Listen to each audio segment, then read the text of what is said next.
Okay, here we are again with Swartha. I am again with the Swartha, and we Yeah, are planning to read. How are you, Swartha? yeah, great, Leroy. Thank you for asking. How are you doing? Good, good. And we are still reading the book Universe is Calling by Eric Butterworth, and we are on chapter. Oops, I thought I shared it. It's not. Chapter 6, I believe. Yes. Relax, let go, let God. One of the most important errors to be unlearned is the idea that religion is a thing in itself, something you pick up or lay down.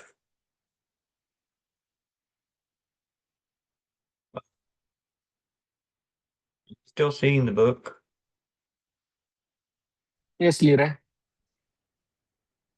Okay, for some reason, something else showed up on my screen.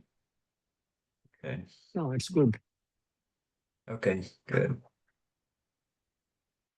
Something you pick up or lay down, something you subscribe to or a church you join, something you study and memorize by rote, and along with that, the idea that prayer is a prescribed ritual. Like the grand ceremonies of a lodge, we have handed down religious teachings as ready-made, cut-and-dried propositions. I call them custom-made convictions. Well, I don't remember reading that. I read the book all the way through once. But yeah, that I call them custom-made. There's people who get convictions about something that they were taught that this is right, but they didn't really, it was, the conviction came through what they were taught is right. And so it was, yeah, a custom made conviction. There, we could probably go into more detail about that. Uh, there would be a lot in there, but we'll go on reading. As part of this scenario, truth is given as infallible. There is nothing more to be said. There is nothing to do but believe it. All through our lives, instead of pursuing the spiritual quest and working toward truth, we simply work from truth, or what we have been told is truth. But an infallible standard is a temptation to have a mechanical faith. Thus we have tended to make one great act of faith and then have done with it. We are saved, we join the church, it's all over. This has left us imposing temples and cathedrals with gaudy interiors. God is somewhere in back of the altar, dispensed in small portions by priests, ministers, and rabbis. No doubt many of us have cried out with Emerson, why can't we have a first-hand and immediate experience with God? Thus, in this study, we are dealing with prayer, not as a religious act or a theological exercise, but as a personal experience of oneness, something that we do, not for God, but in and for ourselves, something we do to lift ourselves to transcendental awareness of God. We might say that prayer is a gesture, a personally symbolic act. But what does it mean? We make many gestures. Consider the gesture of extending the hand in friendship to a stranger. Originally, this meant to show that you were unarmed, that you came in peace. People took each other's hand in a bargain that they would not harm one another. Of course, today, most handshakes are mere formalities. Is there anything in what I've read so far that you would want to comment on? It's basically its viewpoint is very different than what we thought and what we are doing. Yeah. So I'm curious, and I don't know if I ever asked you this. What what kind of or how close to the religion you grew up in is it the same as Christianity, or is it what similarities and what differences? If Generally, you ours is very complex religion. Yours is very simplified version of it. But ours is basically very complex, and generally we are not as disciplined as you, and it's basically Christianity is in very simplified versions. I think ours is very complex. We have so many people to pray. It's like we basically not have one person or one God. We basically believe in so many gods, basically thousands or maybe multiple tens of thousands. We don't know. Basically, even you go to one place, you see many of them. It is basically completely different religion altogether. It's very, people say it's very old, but we don't know which one is old. But it's very complex because it's not in, basically we also don't uh, read our scriptures. Our Bible is very simplified version of it. We have lot of things which are very in complex nature, which lot of people will teach, like Maharshi Maharaj Yogi, or those people will simplify it to their disciples. It's like those type of people, there are many of them. They basically read the scriptures and tell little bit about it. We have many of the, like basically we have big universities uh, at that time, the very old, and those have lot of scriptures which they teach very in depth, because it's very complex thing, I would say. would you say that could you is it also with like a like he said here uh where was it? Somewhere he said it becomes a mechanical faith. Is that Yeah, that what? is a common. Yeah, Whatever yeah. he's saying here is common to our religion also. Yeah. Well, that's amazing. Yeah. Uh-huh. Okay. Would you care to go on reading? Yeah. Yeah. Okay. Consider the folded hands of prayer. It is a lovely symbol depicted by artists to connote piety. But what does the gesture really mean? To many persons, it is a sign of entreaty, a gesture of begging, pleading, interceding. But actually, the folded hands together throughout the many religions of the world imply unity, a sense of wholeness. It is the Oriental Namaskar, the divinity within me that salutes the divinity within you. It is important, however, to get the basically the divinity within me that salutes the divinity within you. And Namaskar is part of our religion, which is where he's talking about it. I don't know, but we use very heavily on these things. But I don't think Christianity uses this. But this is basically what we use called Namaskar.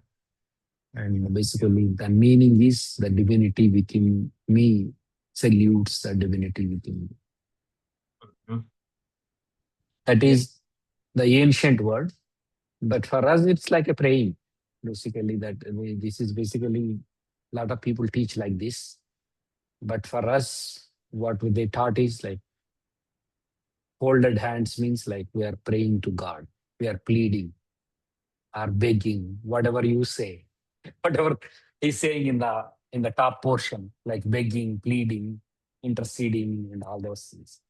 But we don't say all those things. We say praying, but praying meaning all these things. Yeah. Yes, I think I understand what you mean. It's describing your actions. That's what you're in your prayer. That's how you're begging and pleading. And Yeah. that's yeah, that kind of describes about probably about every religion's prayer is that kind of because we think somehow there's this concept that God is withholding something from us, so we have to beg him to give it to us.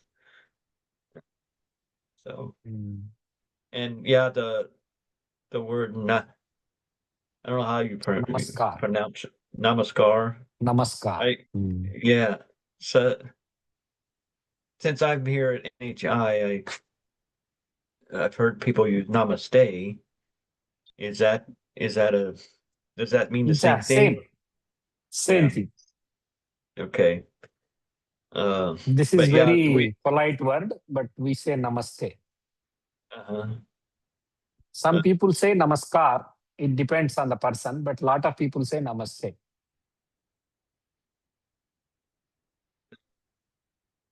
in Christianity that just because it would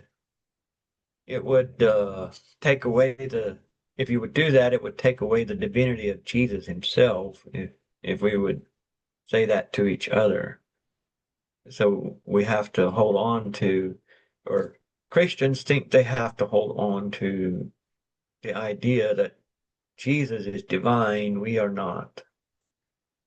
So yeah, The same with every religion, I think. For say in our side also, yeah, the same thing. The God is divine. We are not. Basically, the wow. same. But you have only one Jesus, but we have many thousands of people, of gods. One people believe in one God. But for you, it's only Jesus Christ. But the amazing thing to me is that Jesus himself said, "Have I not said you are gods?" And so to bring this together, it's um you have many gods, we have one God, but yet that one God says, I have said ye are many gods, or ye are gods. So how could we bring that together if I always like to think of the illustration of the ocean. Uh, the ocean has waves and but the wave is simply an expression of the ocean expressing itself as a wave. And so I see all of us as God expressing himself in our individuality. It's not, uh, Dr. Miles Monroe said it this way. He says, not many gods, but a God who is many. So there's the, there's this, we're Yeah, all, that is true, I oh, think. God is many. yeah, yeah. And we're, another thing I heard was, we are not a drop in the ocean. We are the ocean in a drop. It would be the same thing. We're not a drop. We're not this small individual in the universe. We are the universe in an individual, expressing as an Yeah. individual. So yeah. But that keeps getting more and more exciting to me to learn that because it gives us so much more freedom to do to do the things we want to do actually. All right, if you want to Yeah. go ahead. Yeah. It is important, however, to get the awareness that the gesture of prayer is not directed toward anyone or anything outside of oneself.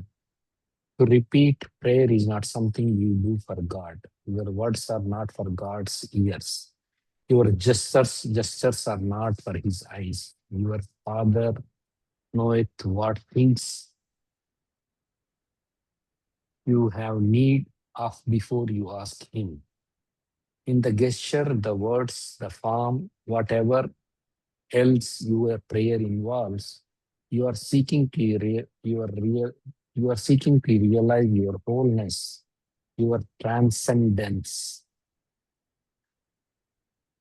We will say again and we will repeat it over and over throughout this discourse. Prayer is not conditioning God to your needs, but conditioning your needs to the activity of God. We don't want to seem repetitious, but it is vital that you catch this point. Prayer is not trying to reach God or inform God or tell God all about your troubles. It is to know God as the infinite resource within and to expand your self realization.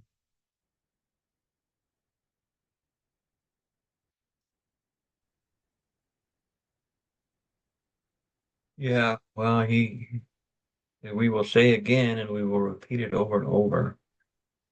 And I think that's important that we learn that because until we get it, until we have that conditioning, because that's what we're doing is conditioning our needs to the activity of God. And that's, that is the work that we are doing. Yeah. It's going very deep. It's like means whatever we know till now is completely reverse of it. Basically, not only reverse, basically it's a different perspective altogether.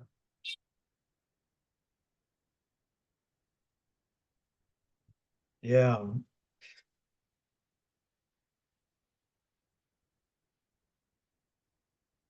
Okay. You Challenge want me to read? yourself to Okay, go ahead. yeah, he can go ahead. Challenge yourself to become aware of the presence of God. One truth teacher adds confusion rather than clarity when in describing the effects of prayer, he says, and he says it often, when you get the awareness of truth and speak the healing word, pop, God comes in. But God doesn't come in, for God never went out. And last night I was actually thinking about that concept is, God is our breath. He's breathing us. He could never go out. If he'd go out, we would die. If he could, we would cease to exist. So, yeah, God never went out. When you pray, God doesn't go anywhere or come from anywhere, and you don't go anywhere. You simply remove the blinders from your eyes. You become aware that you are an expression of God and that God is a deeper dimension of yourself, expressing himself as you. There is no need to bargain with God, to coax a reluctant God to work a miracle on your behalf. If this is your purpose, then as Jesus told his disciples, you ask wrong. If you read that in James, God knows your needs and God is the answer. As Tennyson so aptly puts it, closer is he than breathing and nearer than hands and feet. What you need is to forget how worried and confused you are and remember how wonderful you are. Does that surprise you? It certainly goes against the traditional prayer attitude that you are a miserable sinner. It is interesting that the root word from which prayer is derived is palal, from the ancient Sanskrit, which literally means judging oneself to be wondrously made. Wow, that's a bold statement. A new horizon opens to those who begin to think of prayer as knowing how wonderful they are, how creative, how at one with the divine flow. So you see, true prayer is essentially wrapped up in the psalmist's call to be still and know that I am God. That is a phrase that I adopted is whenever I feel like the world's caving in on me, then that comes to me. It's like just be still and know that I am. Nothing can actually harm me for real. Uh it's all based on fear. Fear creates an illusion that these things are real. But the beauty of that is the other side is faith also creates an illusion that what you want is real. This is really what it is all about. How simple, yet we make it so complex. The first step is to relax the involuntary tensions of the mind and lift your thoughts to synchronize with the steady flow of transcendence. To affirm how wonderful you are, how beautifully you are created. Now, again, here is your reminder God can do no more for you than he can do through you. There is no way that your prayer can be answered unless you change the level of your thinking. Paul says, be transformed by the renewal of your mind. The root of this phrase in the Greek is the word metanoia, literally meaning to think differently. Now, in some circles that I'm in, have been in, they know that word and they know it means to change your mind. But I think so many of them still get it wrong as far as what it means to change your mind. Here he says the phrase to think differently, to change your thoughts, what you're thinking. Uh, in the circles I was describing, it seems like they're just simply saying change. Uh, like maybe they would think, okay, you think you're a good person, but you got to change your thinking to realizing how bad a person you are, and then ask Jesus for forgiveness or God or whatever. But that is not at all what the word uh,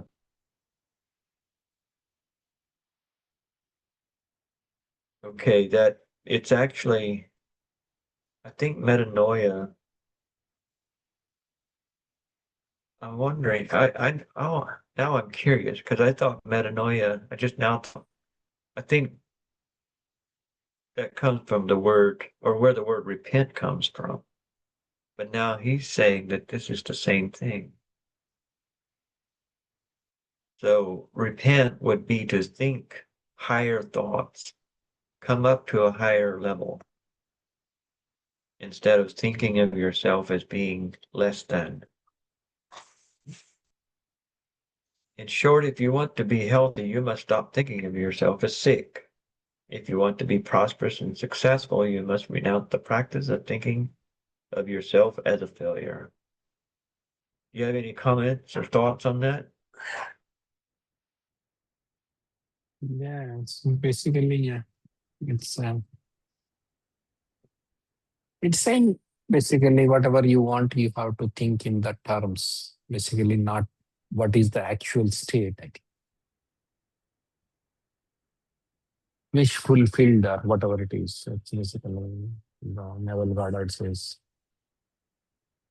begin, end in the mind. The same Stephen Covey says also, begin, start, end in the mind, or begin with end in the mind, or whatever the state called wish fulfilled, or whatever the word says. So you have to start from the end, I think. Yeah. Yeah, there's even a scripture verse that says, uh, I have made known the end from the beginning. So, yeah, we need to think with the end in mind, think from the end. I'll let you go ahead and read if you want to. Okay. Now, make no mistake about it, this is not easy. It calls for a disciplined effort to let go of attachments to the past, to clear out of the mind the prejudice, the pessimism, the self pity, to renounce gripes, grudges, and grouches, to relinquish all hates and faults. all false beliefs and foolish fears, all ideas of lack and limitation. Traditional medicine may do a pretty good job of curing your symptoms, but you can only be healed casually by making concerted effort at mental house cleaning, then consciously letting go and letting God. The words cure and healing are used in this way purposefully. As aspirin may cure a headache, but healing can only come through the release of tension and by dissolving the attitudes and emotions that are responsible for the tension. In the early days of American Revolution, one man was overcome with fear that the British army would overrun his village and subject it to unspeakable indignities. He wisely secreted a boat at the river, hiding it on the bank near some bulrushes.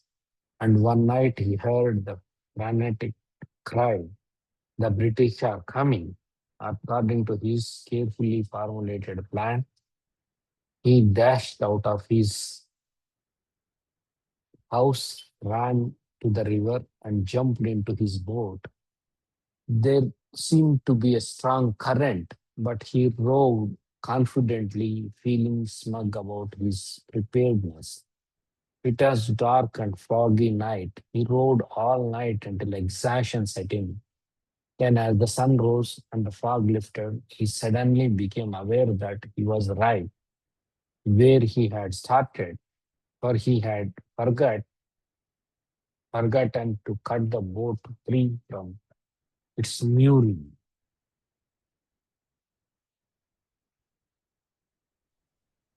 Well, that would be that's quite a story. How often do we do that? We forget to. I like his illustration where he said, "An aspirin may cure a headache, but healing can only come to the release of tension, but dissolving the attitudes or emotions that are responsible for the tension." So that's really that's really what he's saying in this story is that we we've got the boat, but we forget to release or cut the rope, Hmm. and then it we don't actually get healed. Do you have any comments on it? I think it's basically it's all our thinking. I think it's basically the Western medicine. Just people say now the what is it? Fabulos or something. They give medicine like something they say placebo effect, placebo or something, placebo. Yeah. Hmm. Mm. Yeah. That's how actually I think the medicine does. I think the real cure is come from the God. I think they only put the band-aid and we assume that the doctor is treated and we are fine, and automatically we will be fine because in our mind thinks that when going to the doctor he heals. That's what the word everybody thinks that when we go to doctor we get healed. As soon as we go to doctor and see the doctor, he prescribes the medicine, and as soon as we take it we feel internally good. Okay, we are now cured. That cure will self will cure you from all the things. But it doesn't actually heal. Yeah. Mm. Okay, go ahead. It is an important lesson. You can't have a harmonious relationship and hold on to your resentment too. You can't hold on to your anger and bitterness and still have a healthy heart and a settled stomach. Jesus makes it very clear that you can't expect God to help you or heal you unless you make room for the answer to your prayers by letting go of your negative feelings. He says, if you come to the altar with your gift, symbolizing your prayer effort. And they remember that your brother has art against you, and perhaps you have art against your brother. Leave there the gift and go and be reconciled with your brother, and then come and offer your gift. In other words, if you are blocking the flow of life or substance or love by your resentment or unforgiveness, not even God can break through with the good you desire. That may be shocking you to hear that there is something God cannot do. Or haven't we been told that God can do all things? But you see, God is not someone who works on you from the outside. God is the dynamic potential of your being. And again, God can do no more for you than He can do through you. Emmett Fox says, when you hold resentment against anyone, you are bounded to that person by a cosmic link, a really rough mental chain. You are tied by a cosmic tie to the very thing you hate. The thing you hate is inexorably a part of your consciousness. The one person in the whole world whom you most dislike is the very one to whom you are attaching yourself by a hook that is stronger than steel.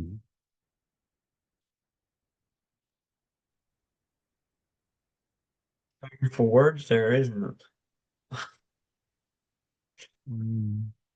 Do you have anything you want to share? Any comments you want to make on that? Yeah, it's basically saying that love everyone. Don't think about negative about any other person. I think revenge or hatred are basically these are all basically hooks which basically keep you to untangled without you have to practice the forgiveness in order to get the results. I think the God cannot do until you let go of the link.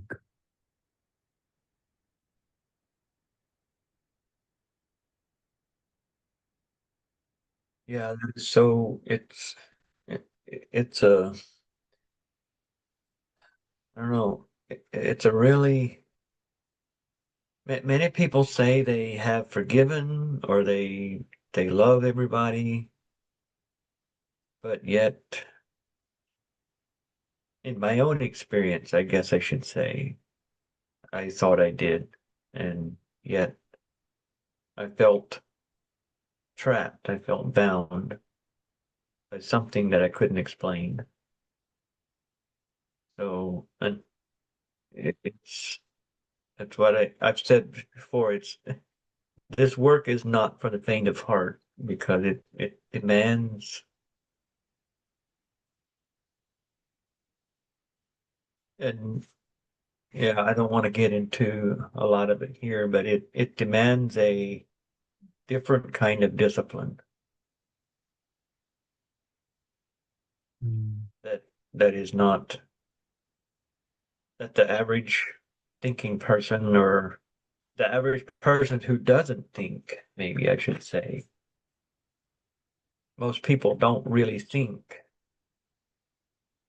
And so when we don't think, we don't act, and then we don't actually we might say the words, but it's not coming from a uh, true forgiven heart.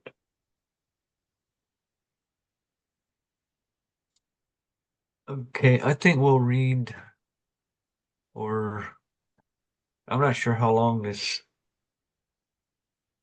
I'm not sure. Does that 36% down below? Does that mean 36% of this chapter? We go fast forward and see how many pages are there. We So, remember it's page 66. okay, we're on page 66 now. Okay. Yeah, 66. Oh, come on. Uh, Yeah, there's still quite a bit the way it looks, so I think we'll stop with that for this morning.